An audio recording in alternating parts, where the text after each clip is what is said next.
여러분 안녕하세요, 이 원장입니다. 허벅지 지방흡입을 무조건 해야 되는 사람이 사실 세상에 있을 수가 있습니까, 여러분? 어떤 수술이든지 사실 무조건 해야 되는 수술은 있을 수가 없어요. 암에 걸려도 수술 안 한 사람들도 많거든요. 그 사람들이 사실 그렇게 이상한 게 아닙니다. 제가 누누이 강조하는 게 있는데요. 모든 수술은 그 수술로 인한 득과 실을 꼼꼼하게 따져보고 득이 실보다 훨씬 더 클 때만 수술을 하는 거고, 그렇지 않다면 절대 해서는 안 되는 거죠. 이 영상을 보고 계신 시청자분들도 허벅지 지방흡입을 할지 말지 굉장히 심각하게 고민하고 계시지 않나요? 내가 하면 효과를 과연 볼 수 있을까 궁금하기도 하고, 설사 부작용이 생길까봐 걱정이 되는 것이 어찌 보면 굉장히 당연합니다. 이 영상을 꼭 끝까지 시청 부탁드릴게요. 시청해주시면 허벅지 지방흡입을 꼭 해야 되는 사람이 누구인지 제가 아주 명쾌하게 설명해 드리도록 하겠습니다. 저를 모르시는 분들이 많이 계실 텐데요. 저는 강남에서 작은 지방흡입 클리닉을 운영하고 있는 의사고요. 현재 기준으로 5,000건이 넘는 지방흡입 수술을 했고, 굉장히 고난이도 부위와 재수술도 많이 하고 있는 의사입니다. 아마 지방흡입 수술에 대해서만큼은 여러분들에게 매우 깊이 있고 정확한 정보를 제공해 드릴 수 있을 것으로 자부하고 있습니다. 자, 결론부터 말씀드릴게요. 허벅지 지방흡입을 꼭 해야 되는 사람들이 과연 누구냐? 그것은 바로 하체 비만형 체형을 갖고 있는 분들입니다. 우리가 흔히 하비라고 하죠. 하체 비만형 체형인 분들은 대부분 자기가 이제 하체 비만형 체형이라는 것을 알고 계시고 있고, 이에 대해서 이미 상당한 스트레스를 받고 계십니다.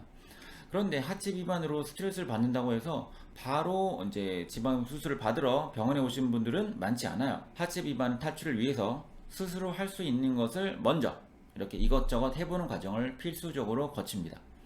첫 번째는 식단 조절과 유산소 운동을 주로 하는 다이어트를 먼저 해보시고, 그 다음에는 웨이트 트레이닝, 필라테스와 같은 근력 운동을 해보시는 편입니다. 누구나 마찬가지로 다이어트를 하게 되면 하체 비만에서 탈출할 수 있을 것이라는 희망을 갖게 되고, 심하다 싶을 정도까지 굶기도 하고 하루에 2시간도 넘게 러닝머신도 타고 하면서 다이어트를 하곤 합니다. 전체적으로 살이 많은 이런 체형이거나 과체중인 여성들은 이런 방법으로 효과를 당연히 볼 수가 있습니다.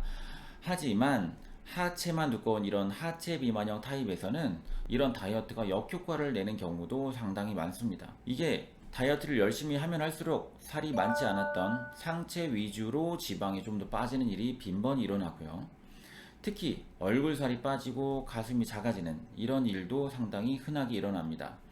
그리고 다이어트를 아무리 열심히 해도 하체 비만형 몸매에서 하체의 굵기가 좀처럼 줄어들지가 않습니다. 제 고객님 한 분도 과도한 다이어트로 심한 영양실조와 기립성 저하까지 왔는데요.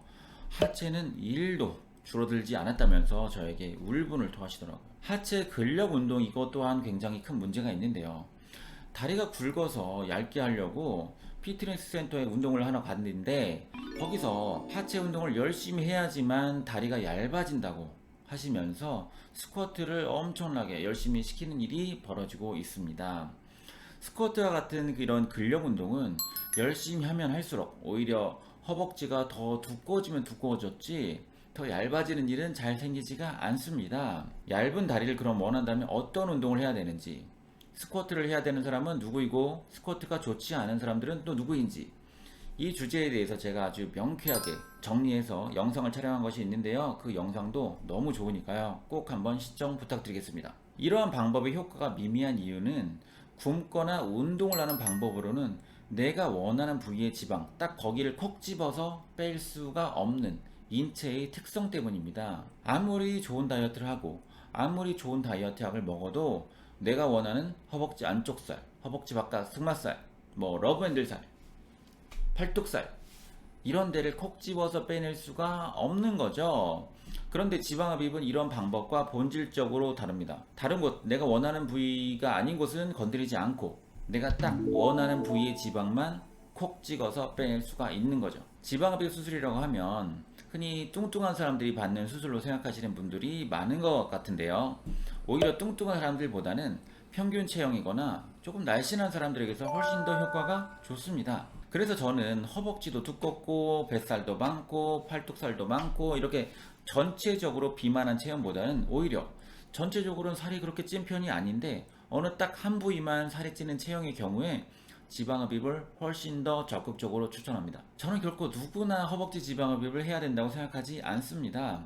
하지만 하체 비만형 체형의 경우에는 수술을 적극적으로 추천합니다. 허벅지 지방흡입 수술은 제 기준으로 약 1시간 반 정도 걸리는 것이 평균인데요. 이 1시간 반 만에 변화된 모습을 한번 확인해 보십시오.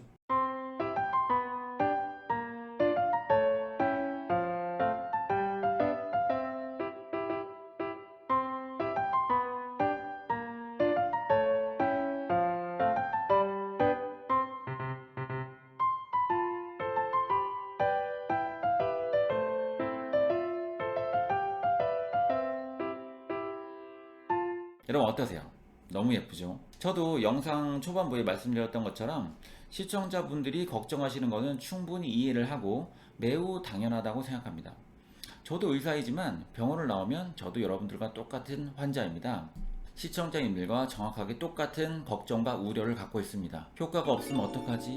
행여나 부작용이 생기면 어떡하지? 당연히 모든 수술은 100% 성공을 보장할 수가 없으니까요. 그럼에도 불구하고 정말 실력이 좋은 의사를 찾아가서 잘 수술을 받는다면 몇 년 동안 고민하고 노력해도 정말 효과가 없었던 하체 비만을 드디어 탈출할 수 있을 것이라고 저는 확신합니다. 자, 오늘은 여기까지고요. 다음에 더 좋은 영상으로 찾아뵙겠습니다. 감사합니다.